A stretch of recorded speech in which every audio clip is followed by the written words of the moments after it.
Stories have been an integral part of every society since the dawn of time. They keep us entertained, they give us commentary on the world we live in, and they show us reflections of ourselves, all of which helps us understand life and how to deal with it a little better. And aside from religious texts and Star Wars, no story has had as big of an impact on culture as Harry Potter.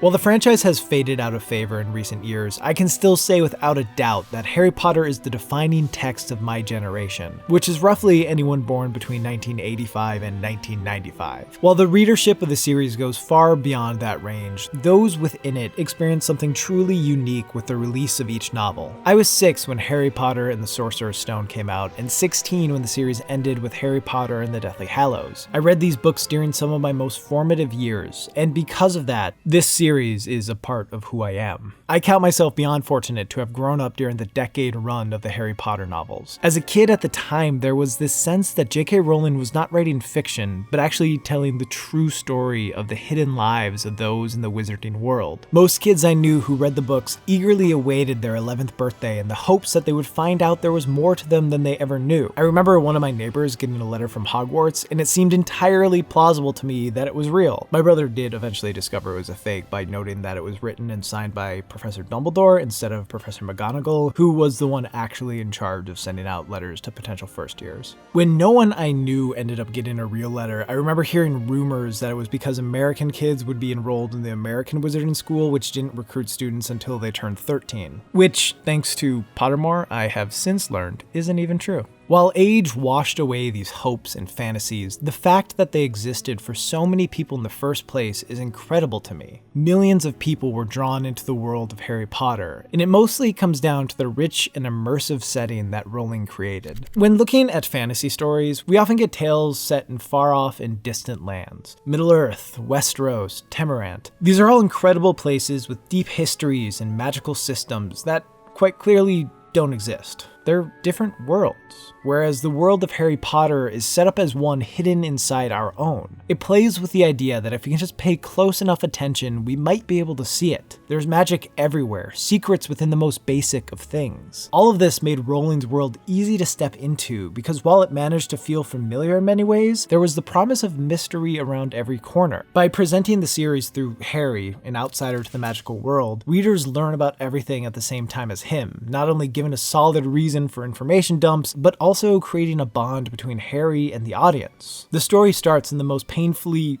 normal home one could imagine. Number 4, Privet Drive. Establishing an exaggerated yet recognizable sense of mundanity that is part of nearly every person's life in some way or another. As Harry moves out of the ordinary confines of his aunt and uncle's home and into the magical realm of Hogwarts, readers share in Harry's joy and appreciation for his new life. Couple this with Harry's relative normalcy, and it becomes pretty clear why so many kids were able to project themselves onto him. Most people can relate to that feeling of wanting there to be more, wanting some sort of excitement that is lacking from their own lives. Especially kids who are spending 7 hours a day at school learning things that, while sometimes important, aren't always exciting. Contrast this with the students at Hogwarts who are tending to sentient plants and levitating objects around a room, and it's easy to see why so many kids have fallen in love with the Harry Potter series. Rowling took school, something that every kid has complained about in some capacity, and made it look like the most incredible thing in the world. This setup created fertile ground to share all of the various aspects of wizarding life.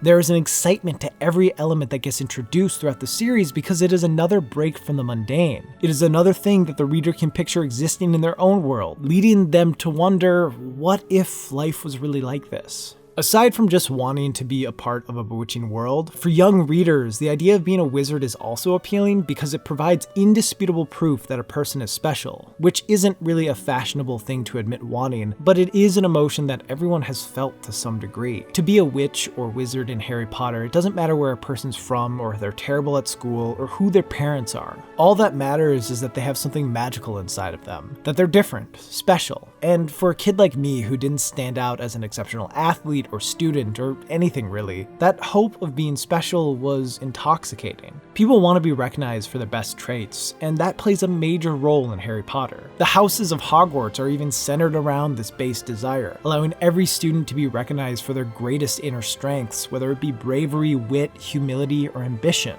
Aside from framing the story and world in an effective way, Rowling also inhabited her setting with interesting magic that simultaneously felt familiar yet new. She took pretty much every idea commonly associated with witchcraft and wizardry and repurposed it to build out her world. For example, witches and broomsticks have been associated with each other for hundreds of years, so she took that idea and considered what broomsticks would look like within a modern wizarding society, leading to Quidditch and the sale of brooms as if they were cars. She took the iconic pointed magical hat and used it as the way young witches and wizards officially entered the wizarding world. Whether it be dragons, unicorns, wands, goblins, centaurs, or any of the countless other things that Rowling pulled into her story, each functions similarly to their source material while also operating in a way that is unique to her setting. She takes the common understanding of these myths and legends and essentially says, yes, these things are real, but you don't quite understand them, as you're a muggle. All of this creates a shared history, allowing the audience to be grounded in something familiar but still being unsure of how it will fit into Rowling's setting. It offers an easy entry point with an immediate hook to pull readers in further. All the things I've mentioned so far are ways the series captured the attention of so many readers. What's more impressive is how Rowling kept their attention. The series explores how normal muggle issues still exist for young witches and wizards in a way that feels surprisingly accurate to the struggle of being a teenager. Again, creating situations that feel familiar but also have unexpected magical twists. Maybe the best example of this comes from my favorite villain in the series, the truest monster, Dolores Umbridge. While he who must not be named is a great foil to Harry, I've never met anyone like the Dark Lord in my real life. However, I have met people like Umbridge, those who use every ounce of their authority to make others feel small. So seeing the novels explore a character I could so easily picture was extremely relatable. One of the greatest feats of the series is how each book grew with its readers in an organic way. Every novel centers around issues that best relate to kids around the same age as the characters, and having a series work like that is so incredibly validating. What's more is Harry Potter never shied away from dark or mature themes, and Rowling's ability to portray these ideas in a way that evolved with her audience is a huge reason the series stuck with so many readers. Oddly enough, the best kids' stories often end up being about tragedy, and Harry Potter is a series defined by tragedy, a large portion of which happens long before the events of the actual story. Harry losing his parents and dealing with years of abuse from his aunt and uncle, Sirius spending a third of his life falsely imprisoned for the betrayal of his best friend and the murders of innocent muggles, Neville only ever knowing his parents as shells of the people they once were, Lupin, Hagrid, Snape, Dumbledore, they all come into the story with tragic experiences that end up influencing every choice they make. Other characters come into the series with insecurities that constantly weigh on them, like Ron's fear of being forgotten, or Hermione's overbearing need for validation. Every character in Harry Potter has things from their past that threaten to cripple them, and that's just the baseline. The events of the story itself lead to far more tragedy for the main cast, and by the end, everyone experiences loss of some sort. The good guys win, but it comes at the cost of many of them living tragic lives. While Harry Potter is a series that allows readers to escape into a magical world where people strive to be their best selves, it is also one that relates to its readers by having characters who are constantly in danger of being enveloped by the worst things in their life. And as the series matured, and I did as well, this became far more meaningful to me than anything that had pulled me in beforehand. The series does an incredible job bridging the gap between books aimed at kids and books aimed at adults. While I've read many stories since that have explored similar themes and concepts in arguably deeper ways, Harry Potter was my first exposure to being drawn into a complicated, dark, and hopeful fictional world. It lured in countless readers with the promise of magic and mystery within our own world, and it kept them there because of the connections they made with characters who experienced things similar to their own lives. The series continues to be relevant because it taught so many people, especially those in my generation, the power of a story. Obviously, it is not the only story to ever get kids interested and invested in reading, but it is a story that did it for me, which is why it will always matter to me. I grew to care for the characters and learned from them, and most importantly, it opened a door to countless other stories that I've since fallen in love with.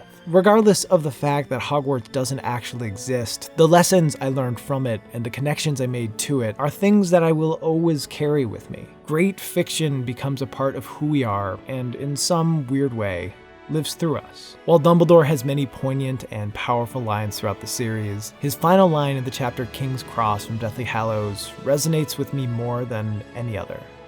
Of course it is happening inside your head, Harry. But why on earth should that mean that it is not real?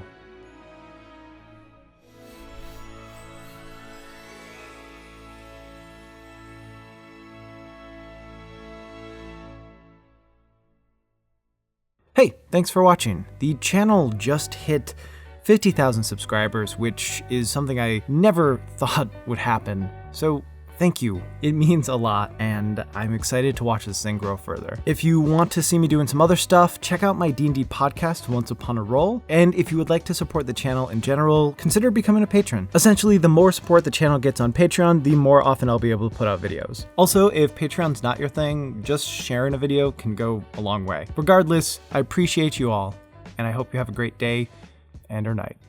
And I'll see you in the next one.